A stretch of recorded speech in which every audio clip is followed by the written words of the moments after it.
not done this before this class, but for the others I have, or other subjects I have, but I haven't been keeping a track of who's here. So actually, if you could just in the chat thing, just send a hello, just so I've got a record of who's here today. Yeah, thanks. Right, so I'll share the screen with you. Where are we? There we go. So all being well, you can see the multiplicative ciphers. Oh, something's happened. Okay, so what we're doing is continuing on with last Monday's lecture on multiplicative ciphers, and I think we also did additive ciphers before, and I alluded to this idea that we can actually combine the multiplicative and the multiplicative and the additive aspects together. So just as a recap, let's make that a bit brighter. Make sure it's in focus.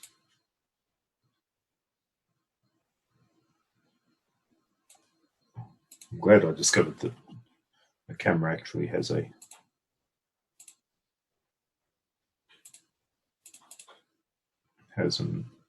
manual focus on it.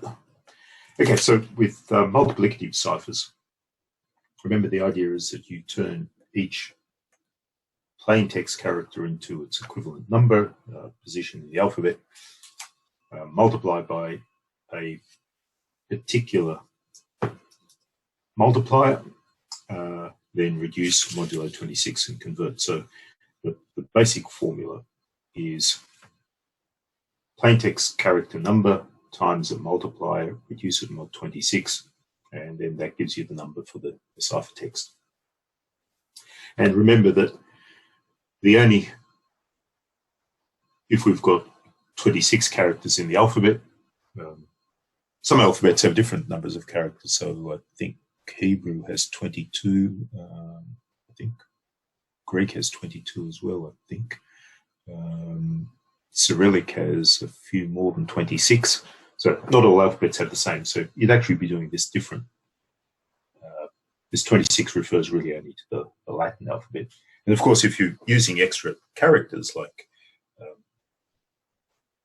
numbers and the exclamation mark, at, hash, $, etc., etc., etc., then you just increase that to account for the number of symbols that you've actually got in. Sorry?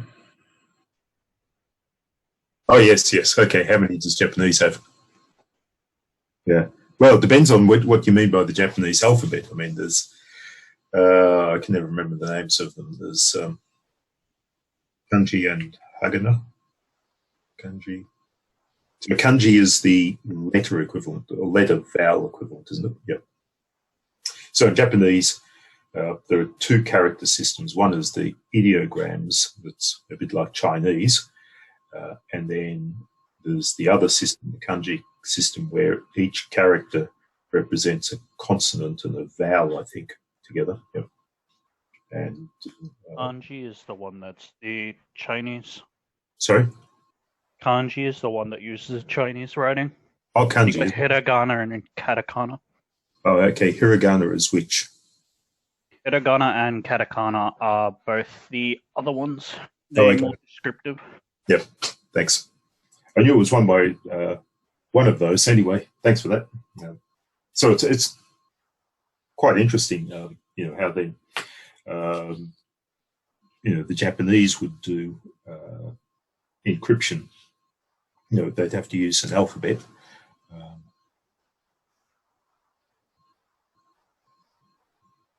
I think during the war, I was going to say they'd have to use, the Japanese would have to fix on a particular alphabet. And if you're trying to decrypt something, you'd have to know what alphabet they were using. But I think during the war, the American Army used, I can't remember. either Sioux Indians or Navajo Indians, I think, to basically talk to each other, because hardly anybody outside America knew those languages. So they used the Native American languages, or one of those Native American tribes, to do a lot of their enciphering using their own language, which is quite interesting. Okay, yeah. So this 26 refers peculiarly or specifically to the English alphabet. And then because of 26, we look for all the numbers which don't have any factors in common with 26, and the only ones are 1, 3, 5, 7, or sort of all the prime numbers, together with some composite numbers like 15 and 25 that have nothing in common with 26. And of course, even then, number 1 is pretty useless, because all you'd be doing is encrypting a plain text into the same ciphertext character, which isn't very useful. So just to remind you how things work, and to sketch out the table. So we've got the plain text and use a multiplicative cipher with multiplier of A. So we'd say the shift, or the multiplying thing is 3. So A and D are the letters, convert them to their number equivalents depending on where they are in the alphabet. Multiply by 3, because that's what we're using. 3 and 12 are okay because they're already reduced. 42, well, the way to reduce it is just keep on subtracting 26, or find the biggest multiple of 26 that you can to subtract. So probably easier just to subtract 26 at a time. Actually, if we were going to do an exam, in the old 3-hour exam, I would have given you a table of multiples of 26. When we have a break later on, I'll have a look for it. Okay, so then convert those back to their letter equivalents where they are in the alphabet, and of course those are the ciphertext characters. So remember, plain text in lowercase, ciphertext in uppercase. Oh, remind me, I need to tell you about uppercase and lowercase letters as well at some stage. Okay, so how do we decrypt? Well, instead of to decrypt, we want to multiply by the inverse. So we want to multiply by the inverse of 3. So,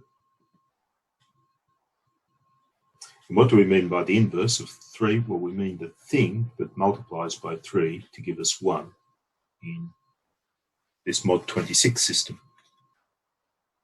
And what's the inverse of 3? Well, there's a little table. The inverse of 3 is 9. So you can see what's happening here. 9 times 3, so if we said 9 times 3 in the mod 26 system is 27. I mean, that's true in every system, but 27, if we reduce that mod 26, that's equivalent to 1. So basically, the thing that you have to multiply by 3 to get you to 1 in this clock system, or modular system, is actually the number 9. So that's what we mean by the inverse of 3. So now we've got decryption of a multiplicative cipher. So you're at the other end. You know that the person sent you a message using a multiplicative cipher using the multiplier 3. You receive CPL, that's these guys up here. You receive CPL and you say to yourself, well, how am I going to decrypt it? Well, I convert CPL into 31612. I multiply by 9. Why 9? Because 9 is the inverse of 26 in the. So when we just as a reminder, when we say 3 to the minus 1, we don't actually mean 1 over 3 like we would normally. Okay, so what we mean is, what do we have to multiply by 3 to get us to 1? Okay, so 9 is the right thing to decrypt. So it's kind of like dividing by 3, but it isn't really. Okay, so 9 3s are 27, 9 16s are 144, 9 12s are 108. Now, typically you're going to get fairly large numbers in here. And possibly in here, if you choose a shift of 15, say, 15, you will get pretty big numbers here. So there's going to be a little bit of work to reduce. 27 is easy, you just subtract 26 once, and you get a remainder of 1. 144, where you just keep on subtracting 26 repeatedly until you get down to a number that's 26 or less, in this case 14. The other way you could do it is you could say to yourself, oh, have a little table, 26, multiples of 26, 26, 52, that's 2 times 26. Add another 26 will give you 78. Add another 26 will give you, I think, 104, something like that.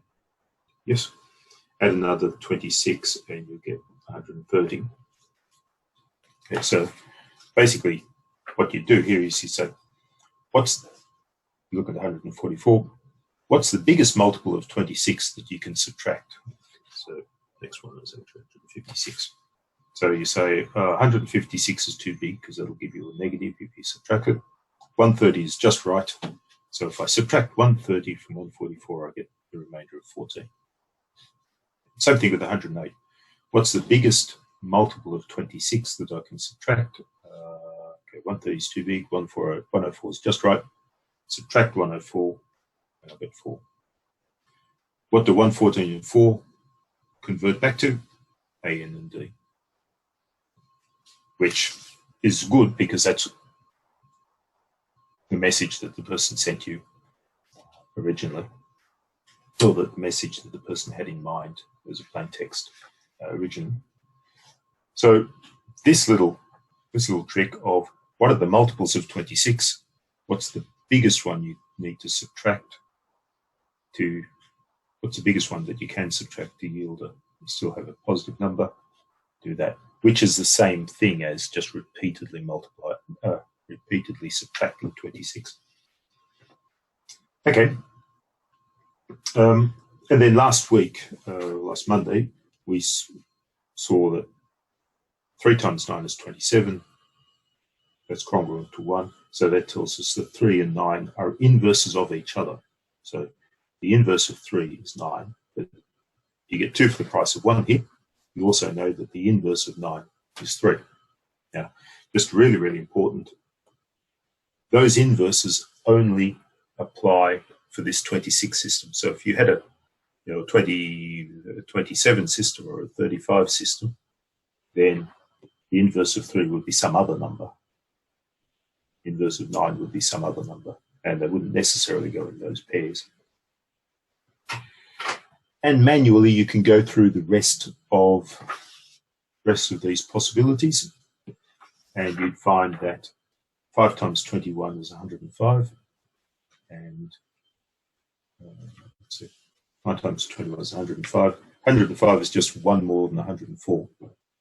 Okay, so that works out well.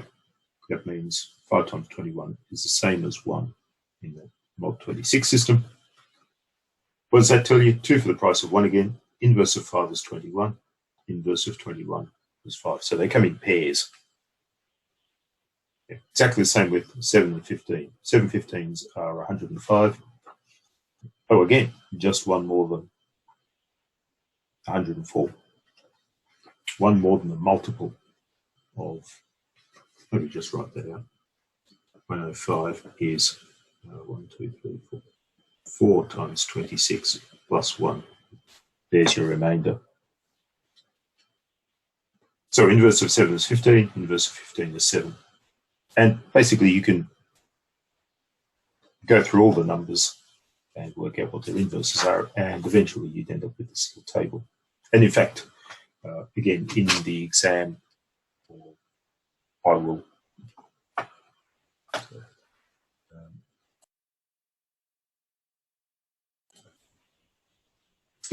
I'll provide that to you, and you would have got it anyway in the ordinary 3-hour sit-down exam.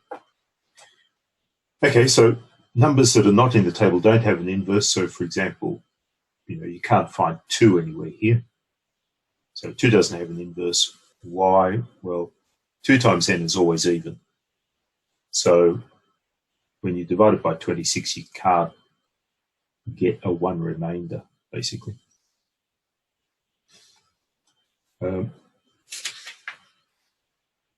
Okay, so just another really quick example. Multiplier of A is 7. Okay. HAT, convert to numbers 8, 120, multiply each one of them by 7, so 56, 7, 140. Good for mental arithmetic, this. Find the largest multiples of 26 to subtract, and you get the reductions mod 26, 4, 7, or 10. And you send the encrypted text DGJ. The person at the other end says, oh, I know that you used a multiplier of 15. Sorry, I know that you used a multiplier of 7. So what do I need? I need to find the inverse of 7. What's the inverse of 7? You go back up to your table and you say, inverse of 7 is 15. So my job now to decrypt is to multiply by the inverse, multiply by 15. Okay, 4, 7, 10, which is what I received. Multiplied by 15 gives you 60, 105, 150. Again, subtract the largest multiple of 26, gives you these remainders 8, 120, convert them to letters. Notice how this template is really a nice way of doing things, particularly when we get to the next bit, when we're going to combine the multiplication and the shifts together. So HAT comes out as the plain text, which again is just as well because that was what was encrypted from the beginning. And now we can write this out more formally. So formally, we say P represents the number for the plain text character, A is the multiplier, C is the number for the ciphertext character. A big if the cipher is valid, the inverse of that multiplier actually exists.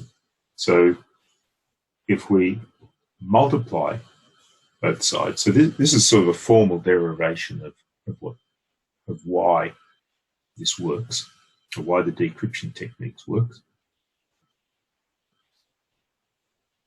If that inverse exists, you go ahead, this is equal to that or congruent to that. So if you multiply it on that side by A inverse and on that side by A inverse, things still balance out.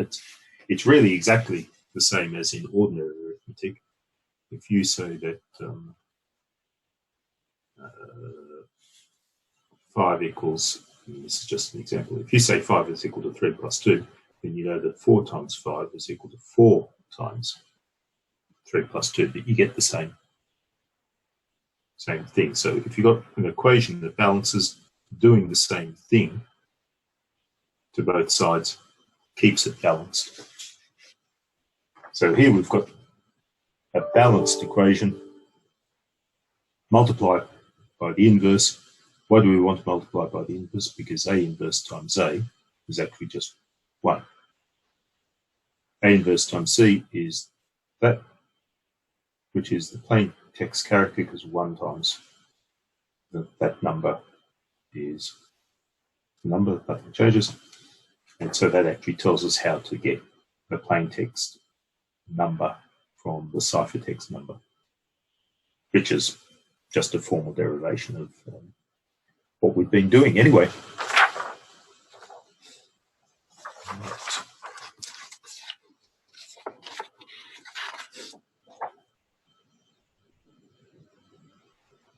So now we're going to put multiplicative and additive ciphers together.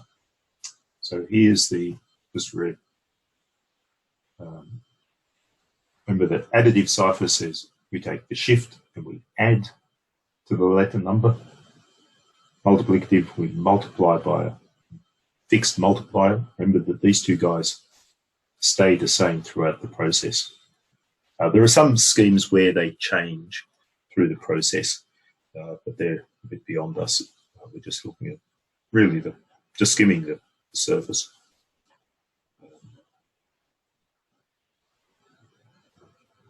I don't know if we possibly we still offer it in Bandura, but certainly we used to offer in Bendigo a subject called encryption and network security. And we did 6 weeks on encryption using much more sophisticated techniques, and then 6 weeks on the actual computer security side. So you know, you could literally spend a lifetime on these things, simply just scratching the surface. So we can put these together and say, well, suppose we choose a multiplier and a shift. Suppose we multiply and shift together, and then do the reduction mod 26. And what we get then is what's known as a multiplication shift cipher. And the purpose of doing that is it strengthens the system. Now, I'm going to say that a multiply shift cipher of this sort in this mod 26 system is actually pretty easy to crack. It doesn't take a lot of effort. But the principle is you take two simpler things and you can put them together and you actually make it much stronger. So let's do another example. Let's do HAT again, H-A-T. But we're going to use the multiplier of 3 and the shift of B. So remember, the order is do the multiplication first and then do the shift. So we take H-A-T, we convert to MAT1MIT. This is why this format is so nice. Do the multiplier first, so 8 times 24, sorry, 3 times 8 is 24, 3 times 1 is 3, 3 times 2 is 6, 3 times 20 is 60. Add our shift, so 24 plus 12 is 36, 3 gives 15, 60 plus 12 is 72. And now reduce this, mod 26, so that's pretty clearly 10. That stays the same because it's already under 26. And subtract 52 from that, you get 20, and you get JOT. Now, it's just a coincidence that this happens to be a word. So that we're not actually aiming to get a word, but this one's just a coincidence. Now, there's a little note here because although this follows the standard scheme, multiply, add, then reduce, what you could have done is at this stage, so if we've got H-A-T, 8,120, so we multiply by 3, that gives us 24, 3, 60.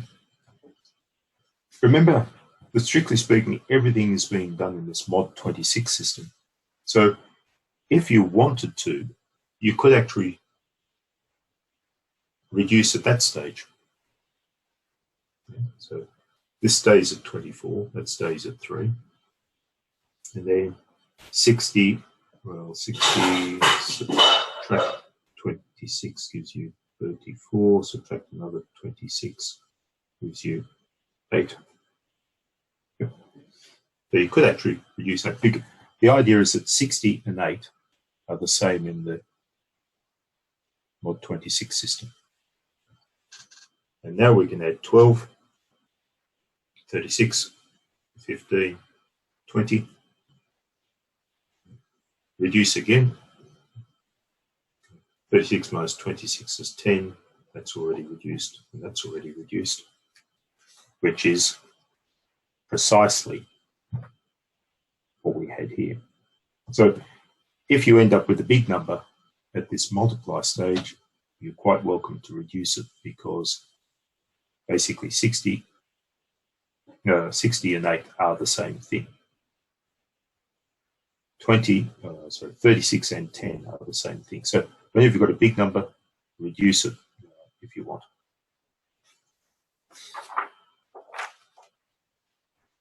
Now, how do we go about decrypting? So the decryption formula, the decryption process is going to be another multiply.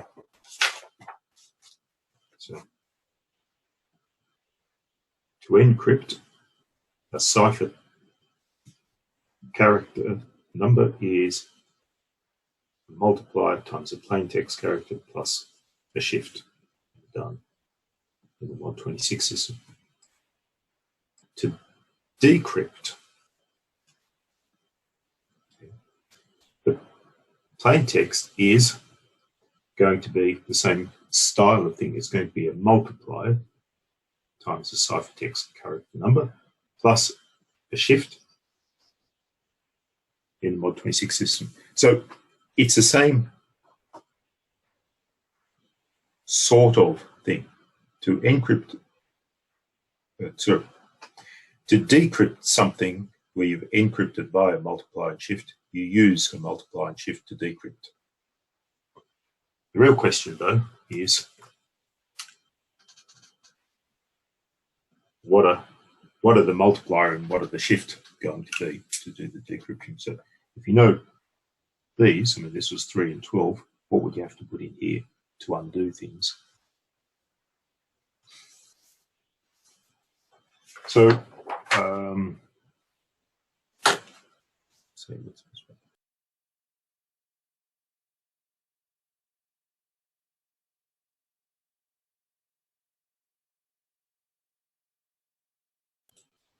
sorry. Look, I'll run through the mathematics of it with you. In some sense, don't worry about the derivation. What'll be important is the result that we get. Down to. But basically, the idea is that we're I'll put it this way, actually, that we're starting with the encryption formula. And the point is that the person at the other end receives that and wants to reconstruct the P. So basically, we want to do some algebra to this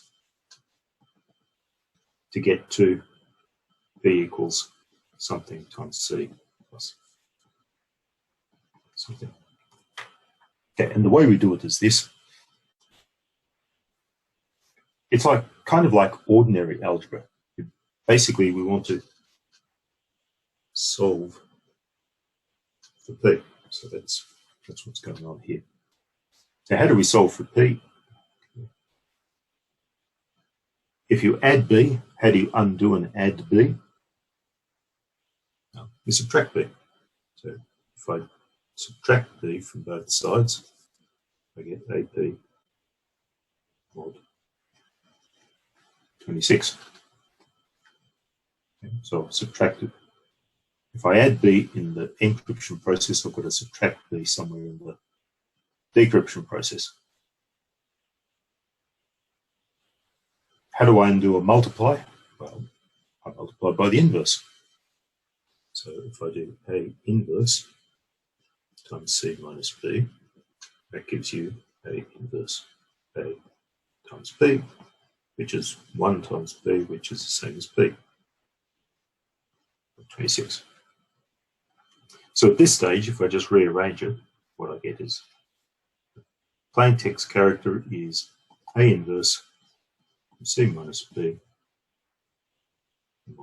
26. Now, you look at that and you say, well, hang on a sec. That at this stage, that doesn't look like multiply and shift. This looks like shift and then multiply. Okay. But it turns out if we just do one more little step, we'll get the multiply and shift. And the idea is,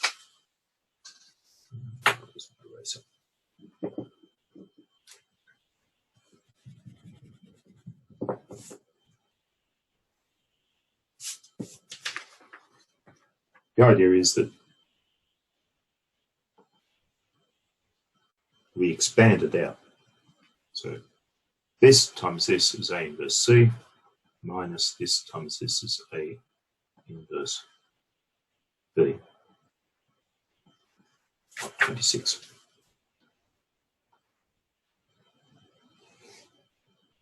Okay. So here's the multiply and here's the shift. And then just because it's standard practice, we actually go one more step and we do the A inverse C. But instead of subtracting, so this is a subtract. So instead of subtracting, what we're going to do is add something. And we're going to add 26 minus A inverse B. Okay. Why is this and this the same? Well, because 26 is the same thing as 0. So 0 and 26 are equivalent things in the 26 system. So this is just like adding, so subtracting something is just like adding 26 minus that something. It's this idea that in our clock arithmetic, 1, 2, our clock arithmetic, 1 to 3, all the way around to 25, 26. If I start there at 2 and I subtract 3, minus 1, minus 2, minus 3, so if I go around that way to subtract 3, I end up at 25. But that's exactly the same thing as going around this way. And instead of subtracting 3, that's the same thing as adding 23. So if I start at 2 and I add 23, I get to 25. Where did 23 come from? It's 26 minus 3. So that's what this is happening. This is saying, instead of subtracting, going that way, we're going to go forwards around this way, this much. Okay, so this basically, now it's this formula, that's the decryption formula. Okay, so it's the multiply and shift or add. So now we know what the multiplier is. Oh, sorry, now we know what the multiplier is. Now we know what the shift is going to be. So if you know the shift for the encryption and you know the multiplier for the encryption, which is A, then the shift for the decryption is inverse of A times the shift, subtracted from 26, and that'll be your shift. What's the multiplier for the decryption? It's still inverse of the multiplier for the encryption. So it's this is kind of the obvious thing. This one's a little bit less obvious. So on the end, this is how we ordinarily do things. Now, I will point out ahead that oftentimes these numbers, even this shift here, does end up being negative anyway. We'll see in a tick. Okay. So let's do an example.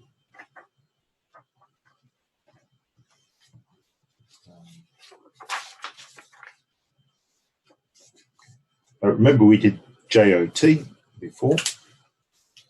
So we started with hat. Okay, we used multiplier A equals 3, shift of B equals 12.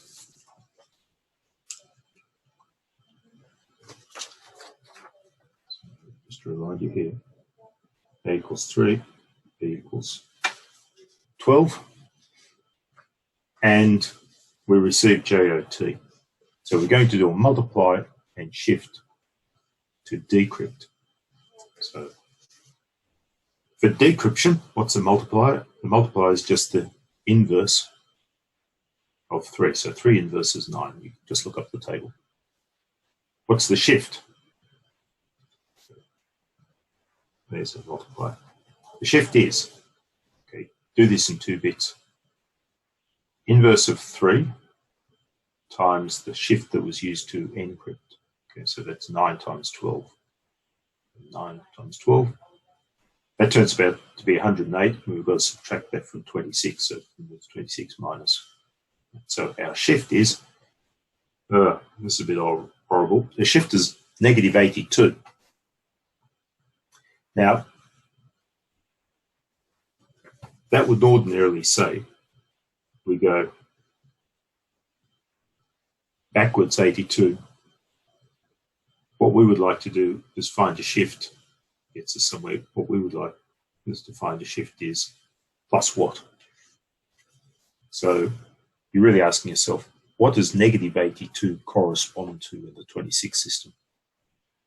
So if you just keep on adding 26, you'll get numbers which are equivalent. And if you add 4 of them, 4 lots of 26 is 104. If you add enough 26s, you'll get up to 22. So basically, subtracting 82, going round and round and round that way, is the same thing as just moving forward by 22 spots. So we actually convert that to 22. So the decrypt multiplier is 9, and the decrypt shift is 22. So our formula then is ciphertext character times the decrypt multiplier, add the decrypt shift. Okay, 10, 15, 20, that's what we start. That's what we received as the encrypted message. Multiplied by 9, 90, 135, 180. It's really good for mental arithmetic. If you want, you can reduce at this stage. Wouldn't be a problem. If you don't want, you simply proceed and add the decrypt shift of 22. Gives you 112, 157, 202, and now the hard bit is reduce mod 26. So if you want to go back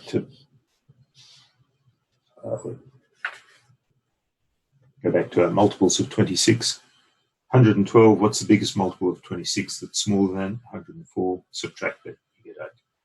157, what's the biggest multiple smaller than 157? It's 156. So reduce it. That gives you 1 remainder. 202, it's a bit difficult. There's another few in here, so add another 26 is 182, I think. 6, 7, yep, another 26 is 208. And so what's the biggest multiple of 26? Less than 202. It's 182. Subtract off, and you get a remainder of 20. And bingo, that gives you HAT, which is what we started with, which is always a good thing. Okay. What we might do is, that was the end of lecture 23, which is really the first part of, if you can just read this down here, this is actually part 1 of the multiplication shift cipher. What we're going to do in the next lecture is think about what we might do. I'll do it just now. Work your head. Here's a message, and this is the style of thing that happens now in practice. We want to decipher this, but all we know is that the multiplication shift cipher was used, but we don't know what the multiplier and shift is. So how could we actually attack this sort of thing without knowing the precise details of how it was created? The trick here is that we know the method. And once we know the method, we can have a good guess at the details. In other words, what we're going to do is guess the multiplier and the shift. So what I'm going to suggest we do is, that's a bit early, so let's see how many slides in this one. 9 slides. How about we give me a bit of time to look up something else. How about we have a 10-minute break and come back at, let's see, I'll make it. Oh, it's only 1:46. My watch is a bit off. Okay, how about we return.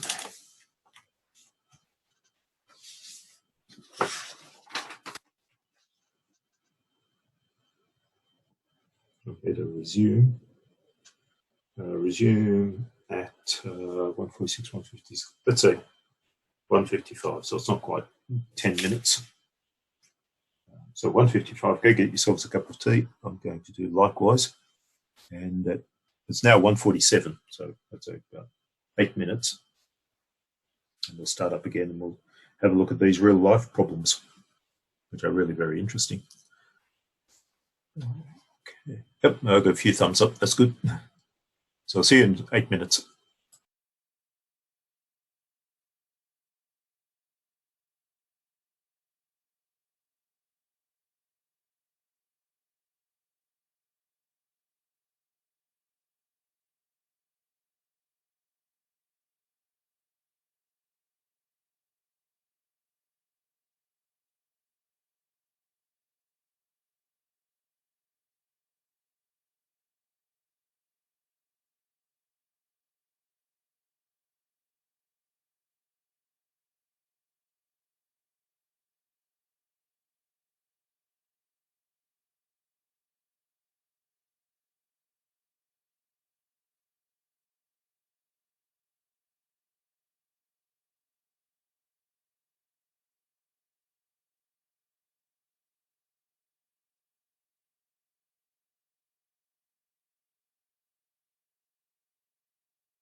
All right, let's start again. So I was going to show you on the LMS site the exam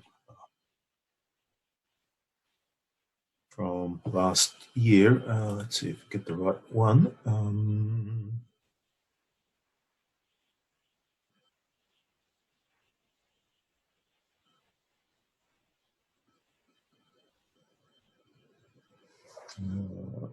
So, yeah, I think so you should see a copy of what you would see on LMS. Is that right? Someone just give me a yes or no.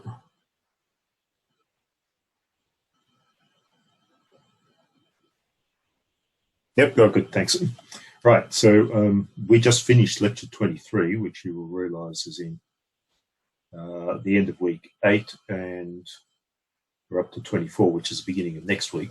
That's because we should have had a test in here in week 8. So I'll let you know what I'm intending to do with that. Originally I was going to have an assignment for it, like last time, but I thought we might have a quiz, but I haven't figured out the best way of doing the quiz, so I'll kind of let you know shortly about it. So if you scroll down, assignments, test papers, exam resources, so here's a 2018 exam. Right, so again, can you actually see the exam paper? Somebody give me a... Yes, great, thank you. So if I just flip one page. So there's this is the exam as it would have been done as a 3-hour sit-down exam. You can see that there are questions about logs and indices and also something on ciphers. But what I wanted to just draw your attention to is the last page of formulae, and you've got the letters and their corresponding numbers, those multiples of 26, the inverses of each of the possible shifts, a reminder about what an additive or a Caesar shift, an additive or a Caesar's cipher is with the encryption and decryption formulae, the multiplicative cipher with the encryption decryption, and the multiply and shift cipher with the encryption decryption. So you don't have to memorize these things, but you do need to be able to apply them. So all that information is there, which reduces a lot of work. And then when we get to in the next section, basically look at barcodes. If you want to think about that, here's the formula for how those work. So the point about this is that you don't have to memorize all these inverses and these letter equivalents. I'm actually giving you those, and together with the formula as well. Okay, so let's continue then.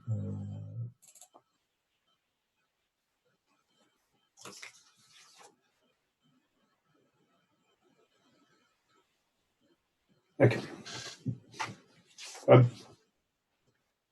So summarizing what we'd already done, for the multiplication shift cipher, there are 12 possible choices for the multiplier, and for each one of those, there's 26 choices for the shift. Now, some of those are not very sensible, so even though there are 12 valid choices for the multiplier, using A equals 1 isn't very sensible, but it's possible. Using B as 26, again, it's not really very sensible, but it's possible. So the point is that altogether there are 12 lots of 26, so there are 312 valid multiply and shift ciphers, one of which is really silly because it leaves things unchanged. If you multiply by 1 and shift by 26, that effectively does nothing. So you can see here that going from a multiply cipher that has 12 possibilities, or a shift cipher that has 26 possibilities. By combining them, you've now got a much larger number of possibilities.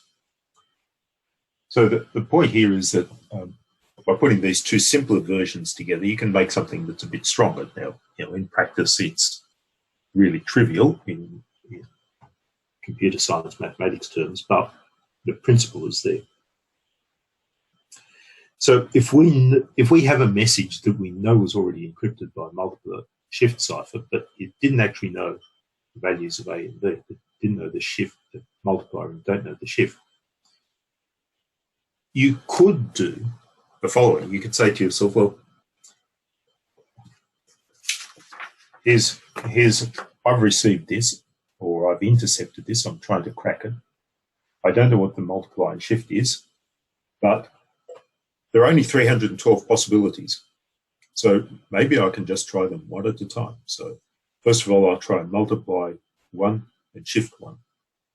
And then I'll try and multiply 2 and shift 2. Then I'll try and multiply 1 and shift 2. Then I'll try and multiply 1 and shift 3.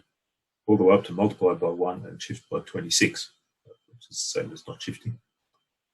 Then I could try and multiply by 2 and shift 1, multiply by 2 and shift 2, multiply by 2 and shift 3. And you just cycle through all 312 possibilities.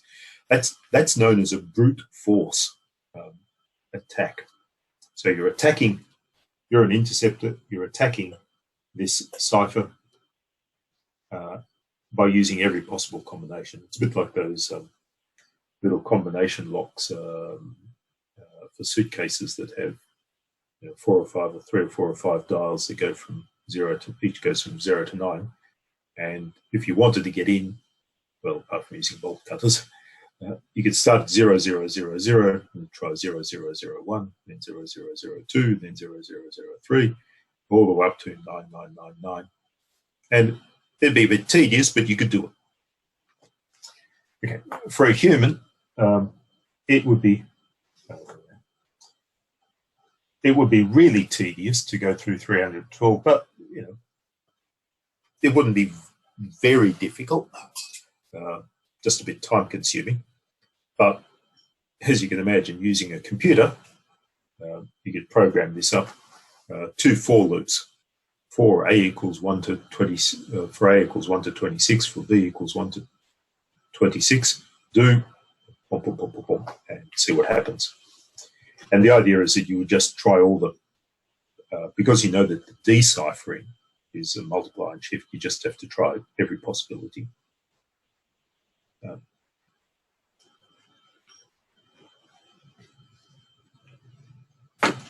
Now, as said, the multiply and shift is really technically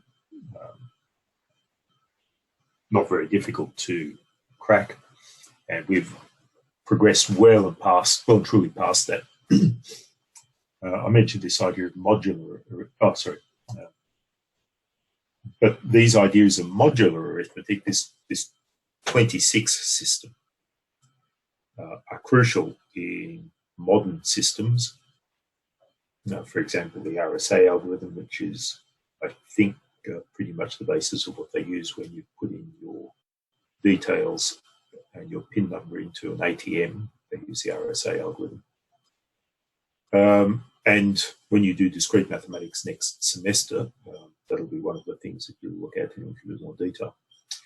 In practice, with this RSA algorithm, instead of using mod 26, they use something with mod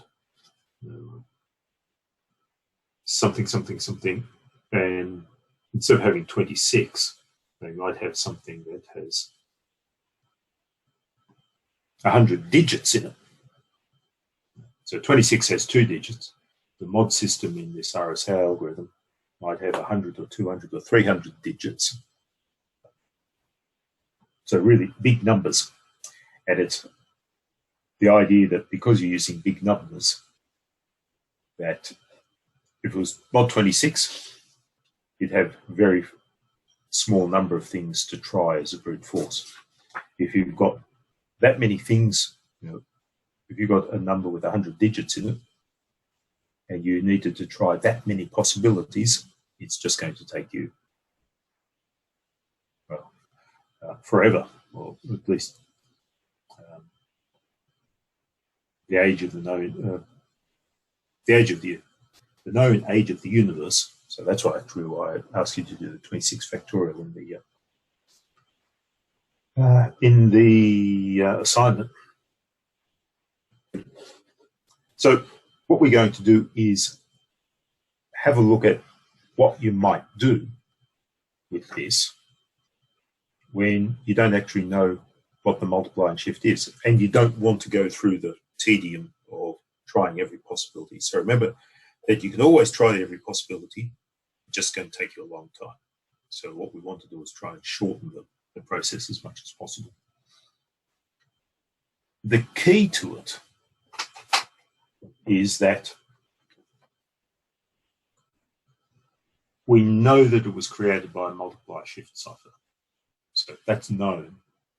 It's just that the multiplier and the shift are unknown. So that's really a big bit of information that's going to help us. The other thing is that the real weakness of the multiply and shift cipher is that, let's see, let's go back to,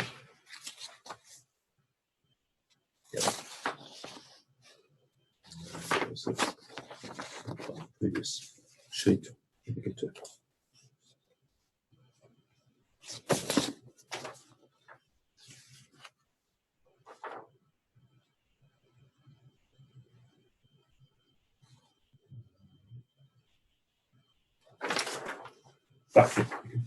Sorry about that. The real problem with the multiply and shift cipher is that if you look at H is the 8th letter, multiply, add, reduce, and you get J. And the point is that suppose you were encrypting the word have, okay, the Old English word for has. Okay, what would you do? Well, 8 becomes J. A becomes O. T. Sorry, T becomes T again. What happens to H? It's the 8th letter. It goes through exactly the same process as that H. So it will end up being encrypted as J again.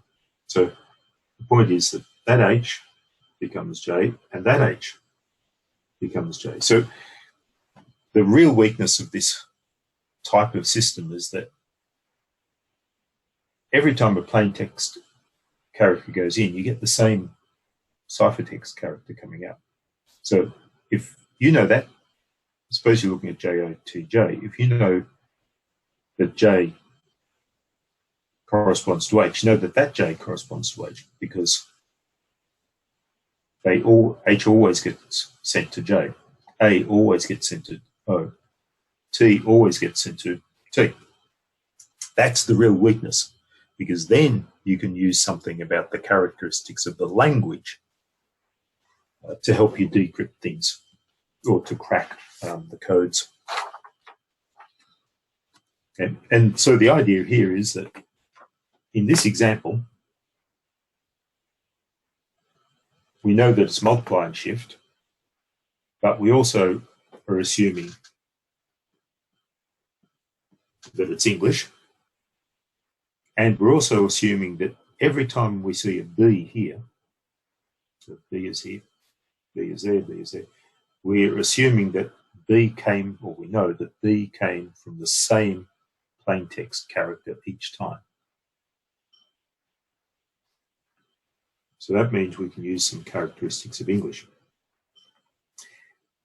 And the characteristics of English are that we know something about letter frequencies. So if I asked you, this is one of the times we really need.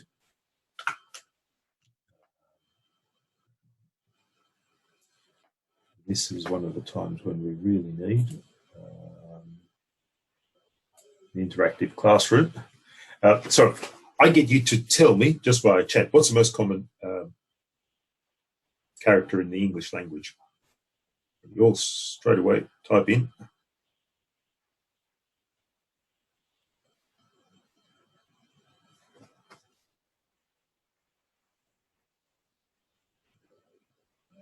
Yep. Okay, so some say E, A, S, A, E, A. Yep. Okay, so there are a few guesses.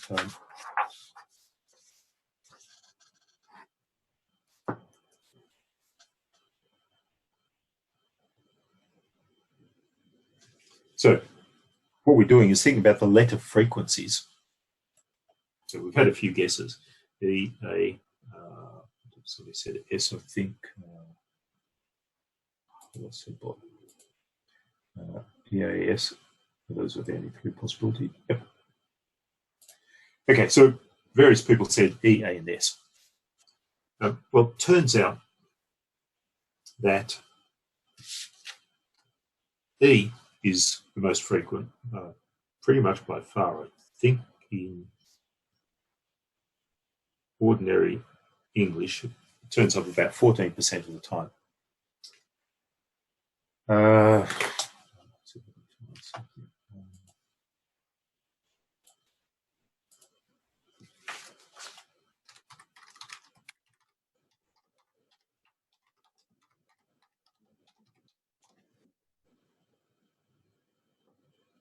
Certainly typing there.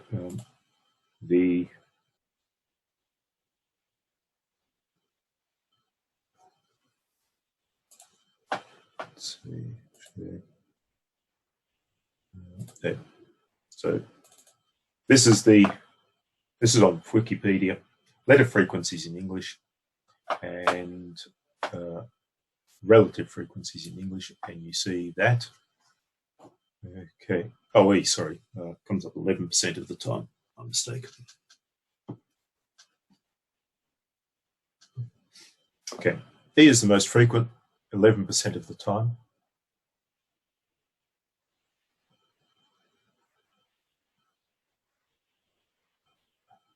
This is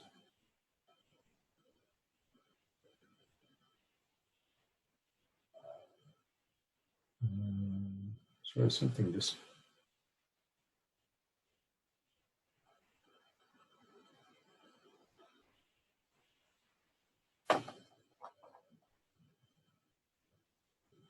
something's a bit odd about this.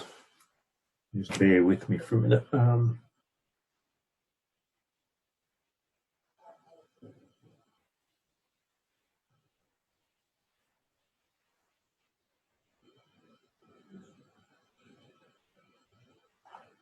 Just trying to reconcile this with this.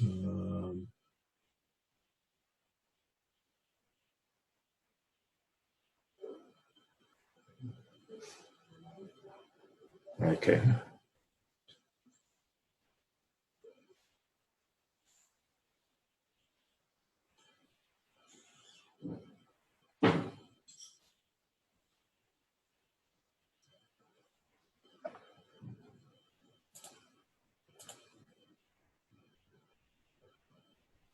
Oh, that's better. Okay, so if you can see what I've just done there, I've ordered them into the most frequent to the least frequent, and you can see that E is not by a long shot, but it is pretty much the most frequent letter at around 11%, followed by T at around 9%, A at around 8%.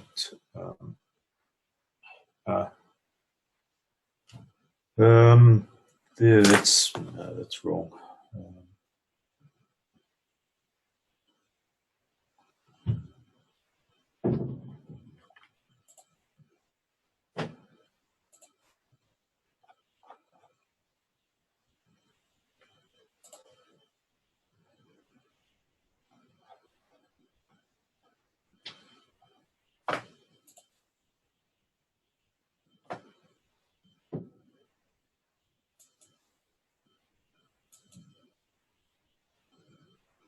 No, this is a better one.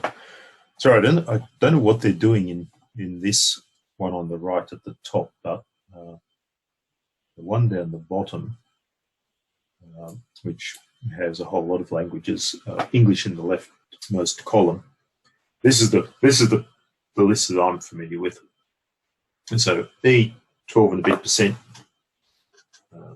12.7, T at 9%, A at 8%, O at 7.5%, I at just a tad under 7%, N at 6.7%, SHRD, L, and U.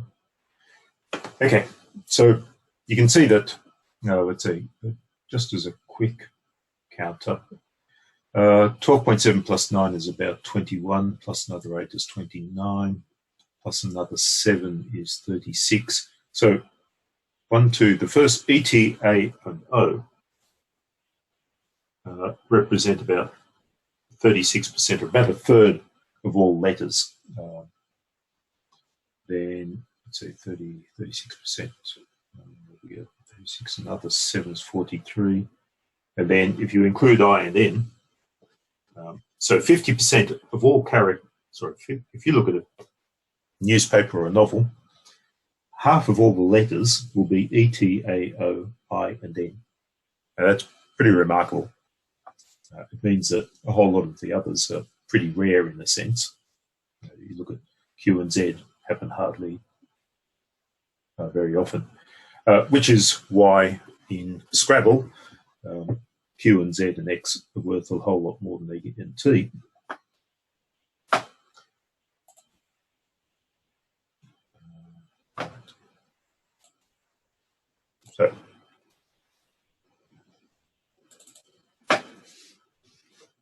So E, T, A, and O represent 36% of all the characters in the text on average. Add in I and N, we get up to about 50%. Relatively speaking, E comes in at 12%, T at 9%. So there's a relative frequencies. So 13 out of every 100 characters are E.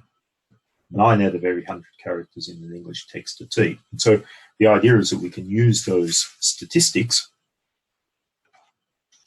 to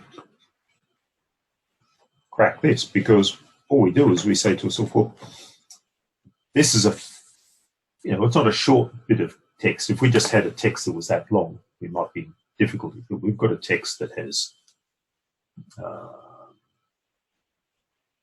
many characters?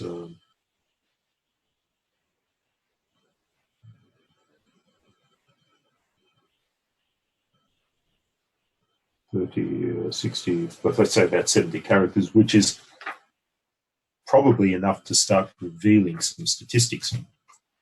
And so you basically count each of these ciphertext characters, how many times do they occur? So A occurs only once, B occurs 7 times, C occurs once, D doesn't occur at all.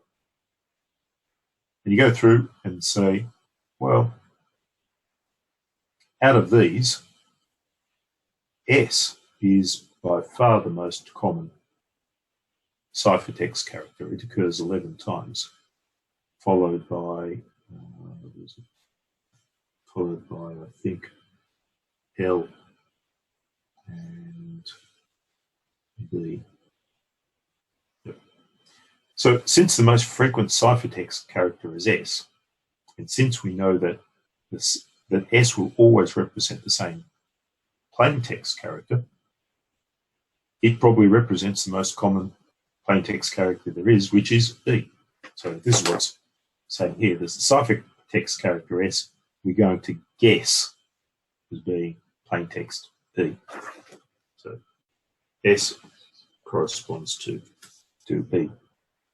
So you could actually, write these out on the different lines, and then every time you see an S, write an E underneath it.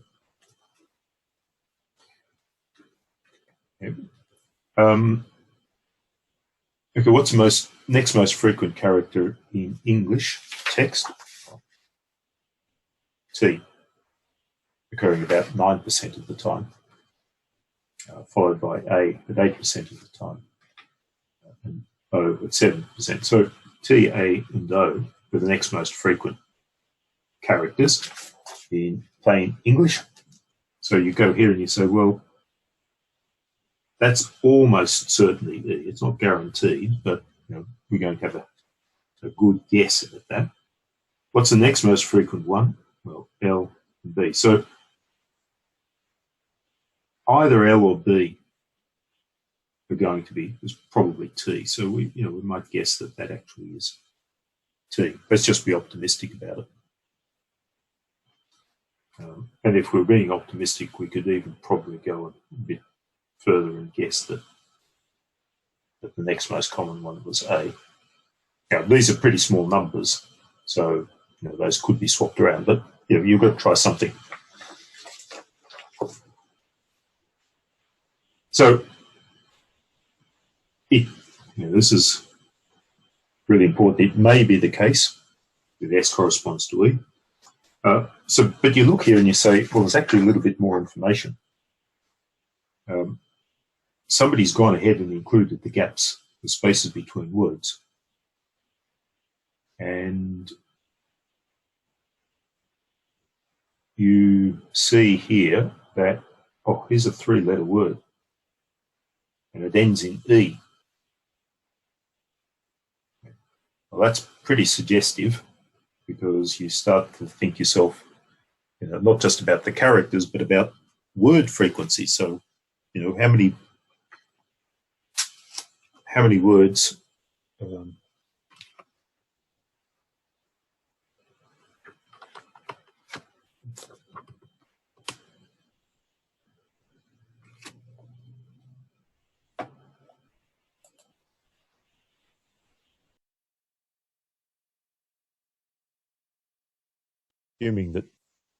I'm assuming you've been hearing everything through my computer. Is that right?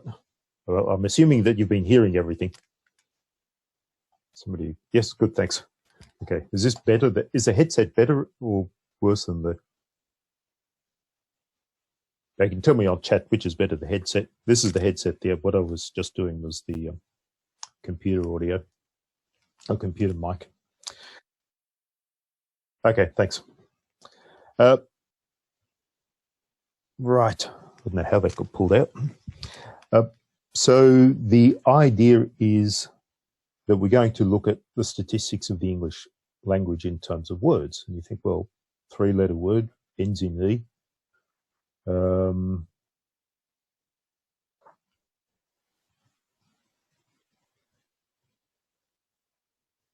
Let's see, ends in E. L is possibly a T. T something E, which is pretty common. And you probably have a good guess to yourself and you think, well, maybe that's the word the. Okay, so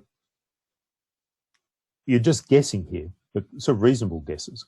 So since S might be E, and we already think that L might be T just based on the on the frequency. So that, and here's a guess for L being T. That's a pretty good guess. Then, even though this is LBS, TAE probably doesn't make sense, but THE probably does. So we might guess that B actually is H. So at the moment, we're guessing that S corresponds to E. L we think might correspond to T, and B might correspond to H, just as a guess. Those two on the statistics. Yeah, those two on the statistics, and this just based on filling things in. So ciphertext L is plaintext T. That's what I've done here. Ciphertext B is plaintext H. Okay. And L is the second most common letter in that cipher text, which we've done from here. Okay, so the next most frequent one that you would have expected, ETA, is not that, but H sort of appears further down the list. Okay, so we've got 3 possible pieces of information. So, you know, let's put question marks against those. But this one and this one are certainly supported by the statistics. This one would have to be the case if those two are right, and this really does correspond to the, which is a reasonable supposition. So we go a little bit further and say, well, we're trying to decrypt. The decryption formula is multiply and shift, where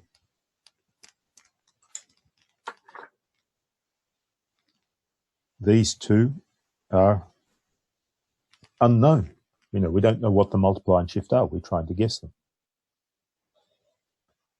So we've got three plausible guesses. C is E, L is T, and B is H. And probably the most plausible of those two are E and T. Okay, so that one have the most strength behind them. So this actually gives us two pairs of, a pair of equations, two equations. The idea is that we've got two unknowns here, you know, the unknown multiplier and the unknown shift. So if we've got two unknowns, we only need two pieces of information to try and deduce what those unknowns are. It's a bit like, I mean, this is very much like if you have, you know, going back to school, if you want to draw a line, you just need to know 2 points on the line, because you can put your ruler against it and draw it. Or if you know the slope and the intercept, then two pieces of information. So it's kind of like that idea. We've got two pieces of information. Oh, sorry, we've got two unknowns, so we need two pieces of information.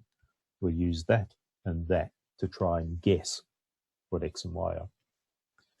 So,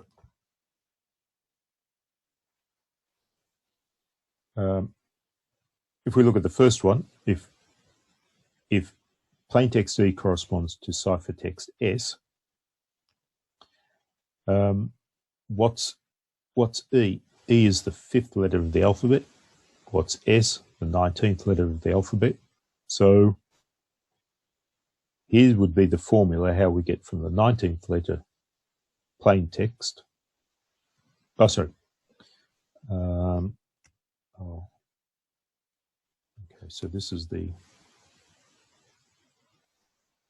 this is the decrypt formula. So E is the 5th letter. Okay, there, the 5th letter. S is the 19th letter. So if you put the 19th letter in, multiply it by the unknown, multiply, add the unknown shift, you should get 5 out.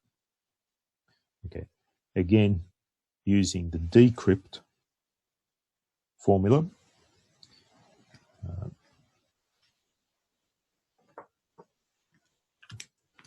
It's a different color. Using the decrypt formula,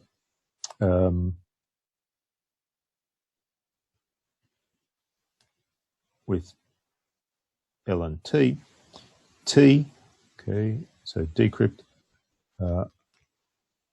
plaintext T is the 20th letter, ciphertext L is the 12th letter, so if you take 12 times the unknown, multiply, add the unknown shift, you should get the 20th letter out. So now, in technical terms, what we have is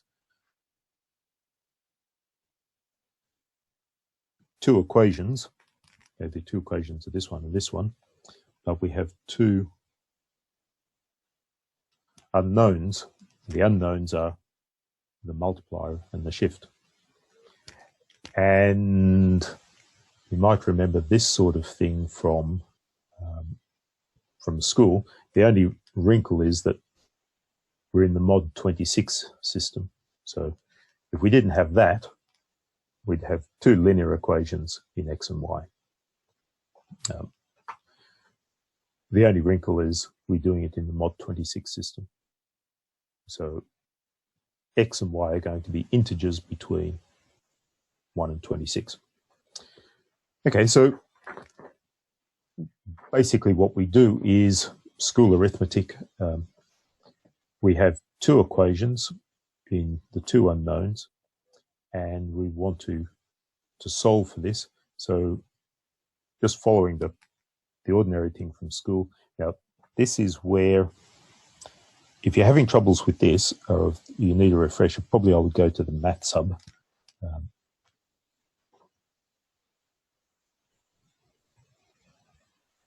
So if you look up the university site for MAT sub, they'll remind you about this. It's not crucial. Oh, sorry, yes, it is crucial. So we've got 19x plus y, 12x plus y. What are x and y? So x and y are what? So what we do is we say to ourselves, since we've got one y on both equations, we'll subtract this equation from that equation. So subtract 4 from 3, so 19x plus y, subtract 12x plus y, balances out to be 5, subtract 20. So the idea is that this equation is balanced out, this equation is balanced out. So if I subtract this bit from here and this bit from here, I'll still end up with a balanced equation. So I've got 19x plus y minus 12x plus y in brackets. There's 5 minus 20, but again in the mod 26 system. Collect like terms, so 19x's minus 12x's are 7x's. A y minus a y, 0. So it disappears. And that's actually why we did that.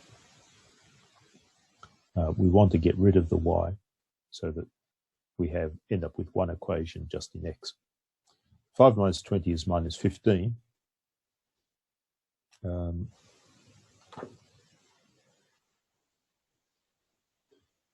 Then, let's say a couple of ways you can approach this. You could, if you wanted to do, say this is actually also, so what's minus 15? Minus 15 is congruent to, if we add 26, we would actually get 11. So you could do that at that step. Here, we've simply gone ahead and said, okay, from here, how do we want to solve for x? We want to solve for x. How do we undo a multiply by 7? We multiply by its inverse. So if we do multiply by inverse of 7 here, we have to do the same thing there. So inverse of 7 times 7x is inverse of 7 times negative 15, but we can put the negative out the front. Okay, inverse of 7 times 7 is 1. Okay, that's why we multiplied by inverse of 7. Inverse of 7 is also 15, so that's just a coincidence. So the fact that inverse of 7 is 15 is a coincidence about that. So negative 15 times 15 is negative 225. In the mod 26 system, that's equivalent to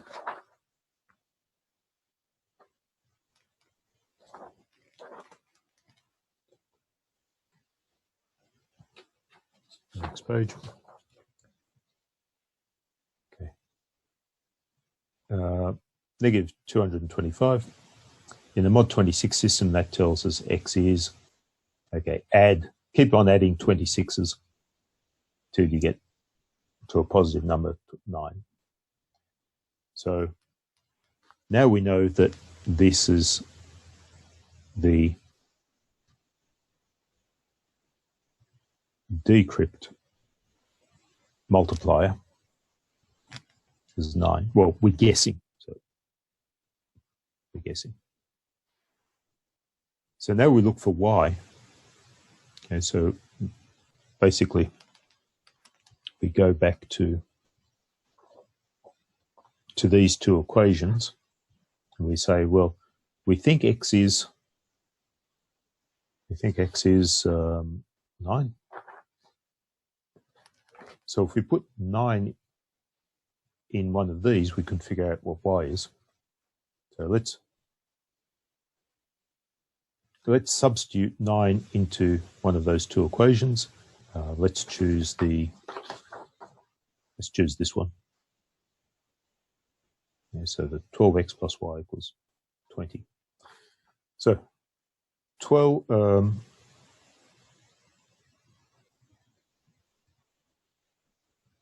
times the 9 that we think x is plus y is equal to 20. Okay, that's 108. How do we undo 108? You subtract 108 from both sides. So 20 minus 108 is minus 88. This is 20 minus 108. And minus 88 is congruent to, okay, we'll add enough 26s, you get to 16, and we get that's the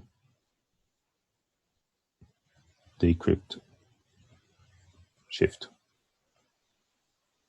Okay, so we think, we can't be sure yet, but we're only thinking that the decrypt multiplier is 9 and the decrypt shift is 16. Why? Why do we get that? Because we're guessing from the statistics, most common plaintext character corresponds to the most common ciphertext character. Second most common plaintext character corresponds to the second most common ciphertext character, together with the guess that LBS is actually THE. So we get these two equations, solve them, and this is our guess at the decrypt formula. So at the moment, it's still an E guess. So we won't say is, but might be. Okay, well, if you've guessed it, then what we should be able to do is go back to this and apply that guess to this and see if that comes out and makes some sense, which is precisely what we're going to do. So here, this is just emphasizing that we've got circumstantial evidence based on frequency of letters and frequency of words. We're making two assumptions about this correspondence E to S, T to L.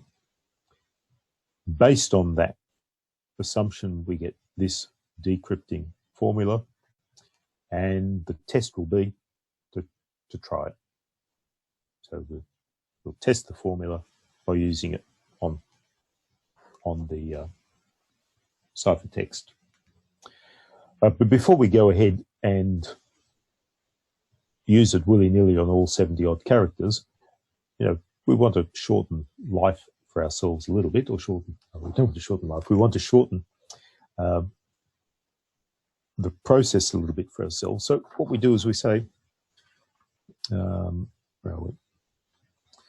let's take a short word here, UBST, and see if applying this decryption technique actually gives us something sensible. Because if it gives us something sensible, like as not, we're on the right track. If it doesn't give us something sensible, we'll probably have to go back and revisit our guesses. So we take UBST as a short word from the beginning and see, does that convert using this potential decrypt formula to something sensible in English? Okay, so UBST, 21st, 2nd, 19th, 20th letters of the alphabet. Okay. Multiply by 9 gives us a whole lot of numbers. Add 16 gives us a whole lot of numbers. Reduce each of these mod 26. So subtract 26 enough times, or subtract a large enough multiple of 26, gives you these positions in the alphabet. convert them to letters, and you get WHEN. Well, that's not bad because it's a legitimate English word. So you've got now some justification, some really strong supporting evidence that this is really the decryption formula. So notice that we didn't actually try and find the encryption formula. I think this is a good point. We didn't try to find the encryption formula. We wanted to try and figure out the decryption formula. Why? Because we've already got the ciphertext. We want to go backwards to the plaintext. So we've got to guess the decryption formula. That's why at this stage we concentrated on what's the multiply and what's the shift to decrypt from cipher to the plain. And so we use the two bits of information about, well, ciphertext S, 19, goes to plaintext D, 5. That's why we've got it in this order. Ciphertext L, 12th character, goes to plaintext T, 20th character, again in that order. So that's why we're using the decrypt formula. So comes out, looks pretty good. And if you, now it's an exercise for you. I'm not going to do this now, but a good exercise for you would be basically to take the rest of it, apply the 19 and 6 as multiplier and shift to the rest of this to make sure that you do come out with an English sentence. And if you do that, you do in fact come out with the sentence. When deciphering, it is often helpful to look at the frequency with which letters appear. So this is just this is the plain text version. The idea of this message is we've used the frequency of letters to have a good guess at what the decryption, multiply and shifts are going to be. So actually it's a fairly sophisticated sort of thing. Solving, what you're going to have to be careful with is solving these two equations. So tomorrow we've got the, stop sharing this for a minute. Tomorrow we've got the tutorial, so this will be a good chance to ask questions about solving these equations, and it's a good chance to do practice on them. If you're still really flummoxed, then, as I said, going to the Maths Hub would be a good idea to see, just to refresh some of that stuff from school as well. So it was quite a bit in this lecture conceptually and sort of the fiddly bits about actually doing the arithmetic.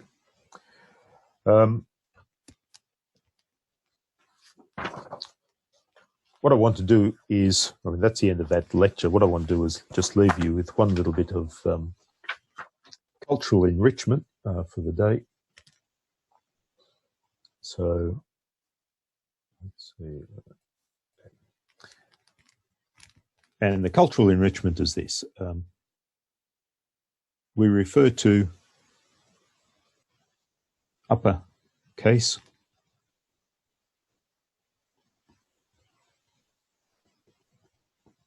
and lower case, different forms of the same letters, X, Y, Z, or Z if you write it like that. And at school, we often call them big letters and little letters, or sometimes block letters. And I don't know what these are called if you call those block letters. Does anybody know what if you call these uppercase letters block letters, what do you call the lowercase letters? Does anybody know? I don't think there's a distinction made, but often you'll see forms they say write in block letters. So the cultural enrichment is, why on earth are things called uppercase and lowercase? I mean, why is it upper and why is it lower, and where does the word case come from? I mean, small letters and big letters kind of as, or capital letters. Capital because they start the head, capita. So we sort of call them capital letters because why? Capital letters start a new sentence. So we use a capital letter at the beginning of a new sentence. Capita is Latin for head.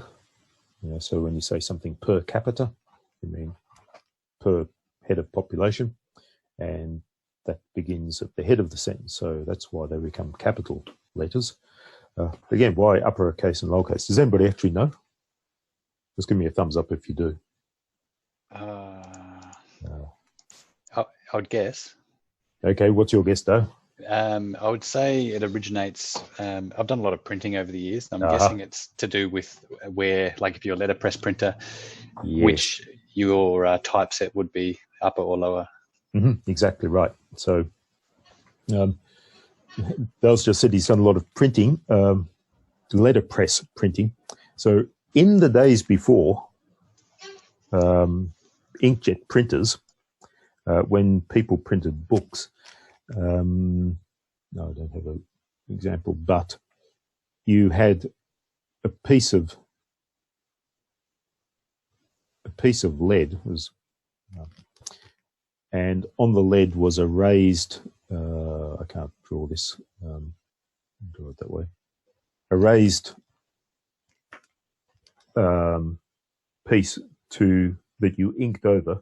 Then you turned it upside down and you stamped. So you turn that around and you'd stamp the paper with it, although you put all these little letter blocks. Do you remember what they're called, Dale? No. No. Okay. Not fonts. Type fonts. Yep. Yeah, I think they're type fonts. So you basically, for each letter on you've got a page of writing. You've got a page of writing. You put one of these things upside down and back to front in a frame. So it's a wooden frame.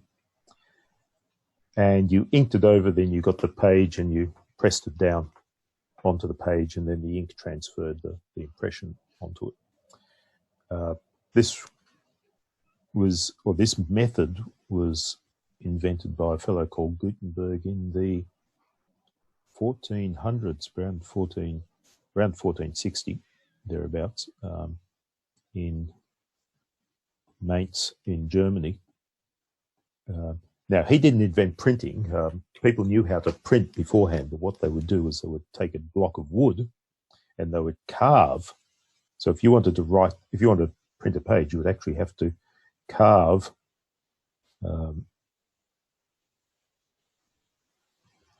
in back to front and upside down, or back to front. You'd have to carve the letters in so that you could, when you turned it over and made an impression, you get the right thing. What Gutenberg did was he made these little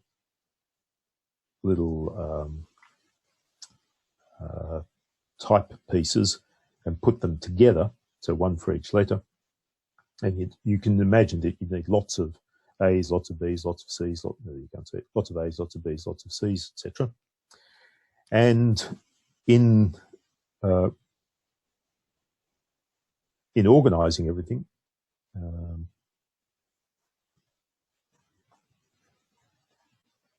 you put all the A's, all the A's, all the B's, all the A's together, all the B's together in a compartment, in a basically like a drawer or something called a case. and there were two cases. There was one on the top and there was one on the bottom. The upper case held the big letters and the lower case held the little letters, all going back to the roughly the 1400s. So, yep, that's why they're called upper and lower case. So a bit of cultural enrichment for today. I think it's just worth. It's actually worth looking it up. Look up Gutenberg and the invention of it's called movable type.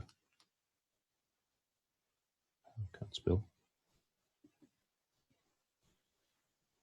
The problem with carving out a block of wood is if you made a mistake, you had to either repair it or chuck it away, which is really annoying. Whereas if you made a mistake here, you just pull out the wrong letter and replace it with the right letter. Okay, so that was your cultural enrichment for today, which brings us up to time. So we'll meet tomorrow, usual time, 10 o'clock. Look at the look at the worksheet, and I'll be around to help you to work through if you get flummoxed by the decryption formula. Okay, everybody happy? More or less. You. Good. Okay, we'll see everybody in the morning then.